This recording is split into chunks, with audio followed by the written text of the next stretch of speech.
నేను ఈరోజు ఈ ప్రెస్ మీటింగ్ ఎందుకు పెట్టాల్సి వచ్చిందంటే 20 సంవత్సరాల ముందు తడుకు కిరణ్ అనే వ్యక్తితో ప్రేమించి 2005లో ప్రేమ వివాహం చేసుకున్నాము. మా జీవితం సజావుగా సాగుతుండగా పెద్దలకి మా ప్రేమ వివాహం ఇష్టం లేక కొన్ని మనస్పర్ధల వల్ల దూరం చేయడం వల్ల నేను డైరెక్ట్గా చిత్తూరు కలెక్టర్ దగ్గరికి నా బాధను విన్నవించుకున్నాను.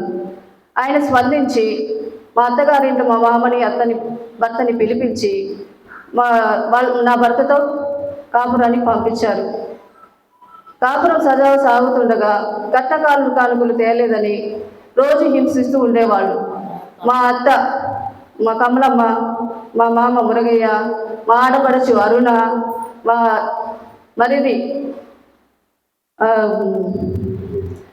విజయ్, వీళ్ళందరూ కలుసుకొని నన్ను మానసికంగా శారీరకంగా హింసించి నన్ను మా పుట్టింటికి తరిమేశారు.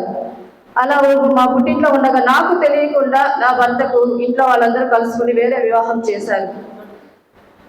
నేను ఎందుకు చేశారని నేను మా అత్తగారికి వెళ్ళి అడగక నన్ను నానా మాటలు మాట్లాడి మళ్ళీ నన్ను నా బిడ్డని దీంట్లో నీకు ఈ సంబంధం లేదు, నాకు అడుగుతూ నిన్ను కాపురం చేయలేనని మమ్మల్ని కొట్టి తరిమేశారు. అందుకని నేను విశాఖ పోలీస్ స్టేషన్లో కంప్లైంట్ ఇచ్చాను. ఇలా చేసి మొత్తము డీటెయిల్గా చెప్పాను. కానీ వాళ్ళు ఇది సీరియస్గా తీసుకోకపోవడం వల్ల నేను ఇప్పుడు ప్రెస్ మీట్ని కలవాల్సి వచ్చింది. సో నా బిడ్డకి న్యాయం చేస్తారని తిరుపతి కలెక్టర్ గారిని, తిరుపతి ఎస్పీ గారిని మీ పాదాల చెంత వేడుకుంటున్నాను. నాకు నా బిడ్డకి న్యాయం చేయాలని మిమ్మల్ని వేడుకుంటున్నాను.